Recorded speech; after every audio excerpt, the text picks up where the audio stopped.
El cine de terror alemán tiene una rica historia profundamente influenciada por los movimientos artísticos y políticos de la época. Los inicios del cine de terror, que floreció en las primeras décadas del siglo XX, son un reflejo del contexto sociopolítico de una nación devastada por la Primera Guerra Mundial, pero también de una sensibilidad artística única que combinaba elementos del expresionismo y el surrealismo, creando un cine inquietante y profundamente psicológico. Después de la Primera Guerra Mundial, Alemania se encontraba en una situación de gran inestabilidad política, económica y social. La República de Weimar fue un periodo turbulento, marcado por la inflación galopante y el descontento social. Este ambiente sombrío se tradujo en una corriente artística que buscaba reflejar la angustia y la desesperación del alma humana, el expresionismo. Del expresionismo alemán ya hice un video que te dejo al final. Este movimiento no solo influyó en la pintura y en la arquitectura, sino que fue una fuerza determinante en el cine. Se caracterizaba por su distorsión de la realidad para transmitir emociones subjetivas, el uso de sombras dramáticas, formas angulosas y una estética general que buscaba crear un mundo inquietante y de pesadilla. Esta corriente fue el marco perfecto para el nacimiento del cine de terror alemán. Antes del auge completo del expresionismo alemán, en 1913 el director Stellan Ray estrena El estudiante de Praga, que ya presentaba algunos elementos visuales y estilísticos que se anticipaban a este movimiento.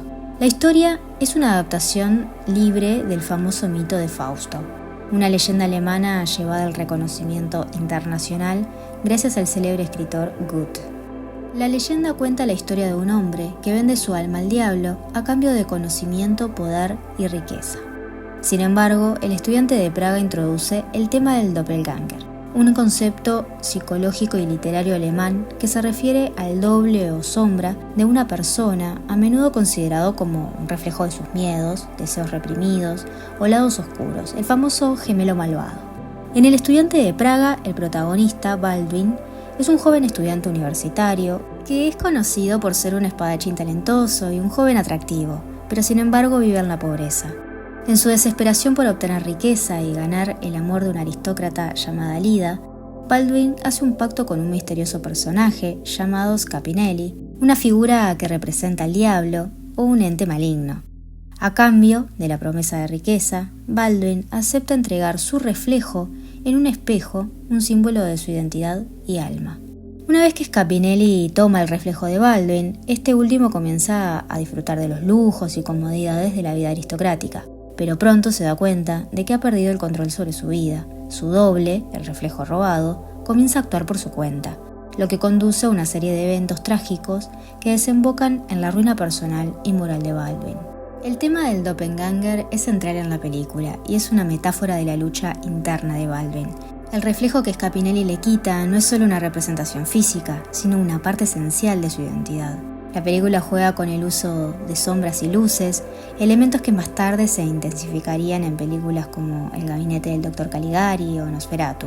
Además, el uso de efectos especiales para crear al doppelganger fue innovador para su época, mostrando a Baldwin interactuando con un reflejo como si fueran dos personas distintas, lo que fue técnicamente avanzado en 1913. Este estilo visual ayudó a crear una atmósfera opresiva y tensa, donde la psique fracturada de Baldwin se ve representada en los encuadres, los ángulos de cámara y el uso de sombras profundas.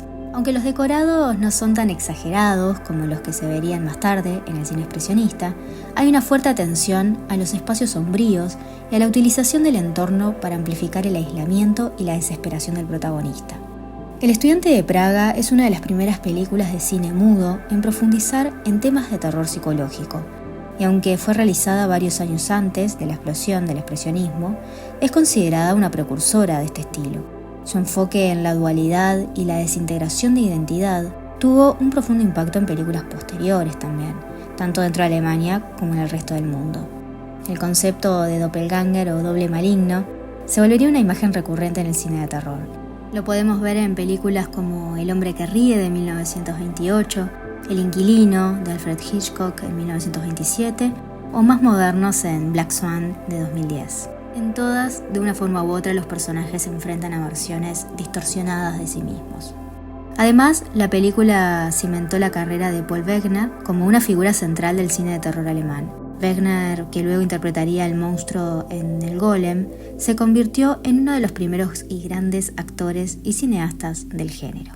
Pero uno de los ejemplos más icónicos del cine de terror alemán es sin duda El gabinete del Dr. Caligari, dirigida por Robert Wiens en 1920.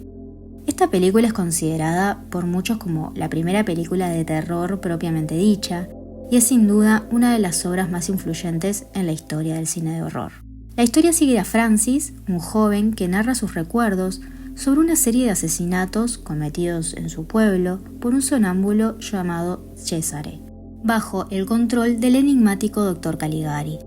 Toda la película se desarrolla en un entorno onírico, con decorados distorsionados y perspectivas imposibles. Las paredes y calles parecen retorcerse, y las sombras, pintadas directamente sobre los decorados, crean un ambiente de pesadilla. La historia está llena de paranoia, control mental y la confusión entre la realidad y la ilusión, temas que reflejaban el caos de la posguerra. Además de su impacto visual, Caligari introdujo una narrativa que jugaba con la percepción del espectador. El giro final desafía las nociones de realidad y locura, algo que sería un tema recurrente en el cine de terror posterior. El estilo visual de la película es uno de los elementos más reconocibles.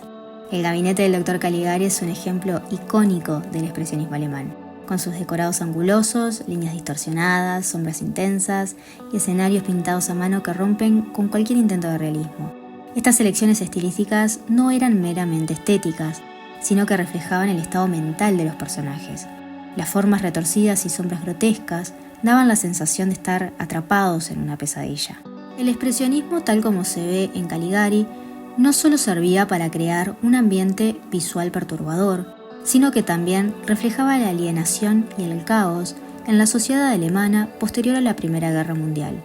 La película además ofrece una narrativa que no es lineal, jugando con la idea de la percepción y la realidad. La película además ofrece una reflexión sobre la mente humana, la fragilidad de la percepción y la delgada línea entre la cordura y la locura. Un tópico que más tarde, en 1980, el gran Stanley Kubrick desarrollaría más que exitosamente, llevando a la pantalla grande The Shining. También en 1920, y dirigida por Paul Wegener, nace El Golem, una adaptación de la antigua leyenda judía del Golem de Praga. La película cuenta la historia del rabino Loew, quien crea una figura de arcilla, el Golem, y le da vida a través de rituales mágicos para proteger a la comunidad judía de Praga de los pogromos, la violencia organizada y sistemática dirigida contra un grupo étnico o religioso. Sin embargo, la criatura se descontrola y se vuelve una amenaza. En el Golem, la criatura es una fuerza ambivalente. Es creada con la intención de proteger, pero el Golem se convierte en una representación de poder fuera de control, algo común en muchas narrativas de terror de la época. La idea de que un ser creado por el hombre pueda volverse contra él se encuentra en muchas obras posteriores, como Frankenstein, que si bien la película es de 1931, el libro de Mary Shelley se publicó en 1818. El golem en la película no es solo una figura monstruosa, sino que también se puede interpretar como una metáfora de las consecuencias no intencionadas del poder humano. Al igual que en Frankenstein, el tema subyacente es el peligro de jugar a ser Dios o un poder superior sobre el resto de la humanidad, la transgresión de los límites éticos y las consecuencias devastadoras que resultan de ello. La cinematografía del Golem utiliza sombras profundas, ángulos de cámara inusuales y una iluminación dramática para amplificar el sentido de peligro y desesperación. Pero lo más interesante son los efectos visuales y la técnica de stop motion que emplearon para dar vida al golem de manera efectiva para su época. Pocos años después, en 1922, otro director alemán, Murnau, dejaría una huella imborrable en el cine de terror con su adaptación no oficial de la novela Drácula de Bram Stoker. Y estamos hablando de Nosferatu, una sinfonía de horror. Considerada una de las primeras películas de vampiros y una de las obras maestras del cine de terror.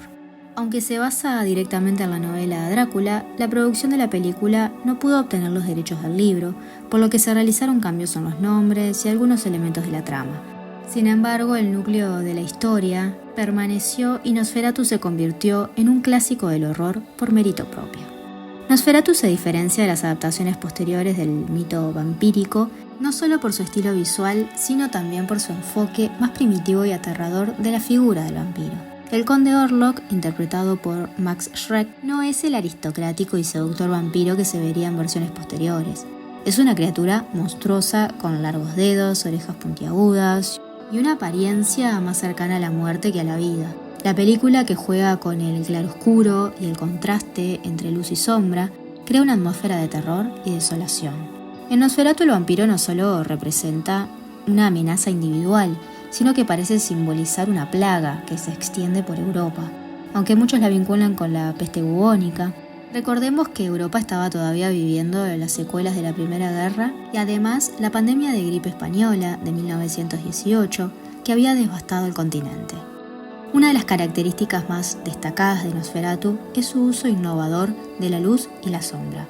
Murnau utilizó el contraste entre luz y oscuridad no solo para crear el ambiente sombrío, sino también para acentuar la naturaleza siniestra del vampiro. La famosa escena de Orlok ascendiendo lentamente por las escaleras de una casa con su sombra grotesca proyectada en la pared son ejemplos brillantes de cómo el uso de la luz y las sombras pueden aumentar el terror psicológico en el cine. En Nosferatu el vampiro no es simplemente una amenaza sobrenatural, sino que simboliza también el temor al otro y la decadencia moral de la sociedad. En una época en la que Alemania aún lidiaba con las secuelas de la Primera Guerra y la pobreza, Orlok puede interpretarse como una representación de la muerte inminente, la corrupción y el caos que se cierne sobre Europa. El legado de Nosferatu es inmenso, y eso que el mundo estuvo a punto de perder esta obra maestra. En medio de las disputas legales, una orden judicial exigió la destrucción de todas las copias por la infracción de derechos de autor, pero gracias a la distribución internacional se pudo rescatar. Aparecieron varias copias de la película por todo el mundo, pero estaban deterioradas o incompletas. Fue gracias a una copia ya en Argentina que se pudo recuperar la película. Esto permitió a los restauradores internacionales acceder a secuencias que ya no estaban presentes en las copias europeas y estadounidenses. Además, la copia argentina estaba en relativamente buen estado, lo que facilitó su integración en los esfuerzos de restauración. Fue utilizada junto con otras versiones para crear una edición aún más completa de la película. A medida que los años 20 avanzaban, la situación política en Alemania cambió radicalmente con la llegada del régimen nazi en 1933. La libertad artística que había caracterizado a la República de Weimar se esfumó, y muchos de los cineastas más importantes de la época emigraron a Hollywood, donde continuarían sus carreras. Aunque el cine de terror alemán no desapareció completamente, nunca volvió a alcanzar el nivel de innovación y audacia que había tenido en los años 20. Sin embargo, su influencia fue profunda y duradera. La figura del monstruo, ya sea el vampiro, el Nosferatu o el sonámbulo asesino de Caligari, a menudo simboliza los impulsos reprimidos del hombre. Estos monstruos no son simplemente entidades externas que amenazan la vida de los protagonistas, sino que a menudo representan los miedos internos y los aspectos más oscuros de la psique humana. El cine de este periodo fue un reflejo del miedo, la ansiedad y la incertidumbre de una nación traumatizada por la guerra, pero al mismo tiempo fue una de las expresiones más audaces de creatividad y experimentación en la historia del cine. Las imágenes oníricas, los paisajes distorsionados y los monstruos inquietantes que surgieron en esta época no solo aterrorizaron a las audiencias, sino que se transformaron en clásicos, en películas de culto que continúan inspirando a cineastas y artistas hasta el día de hoy. Espero que te haya gustado este video, no te olvides de suscribirte que me ayuda un montón y nos vemos el domingo que viene con otra historia. Que tengas una hermosa semana.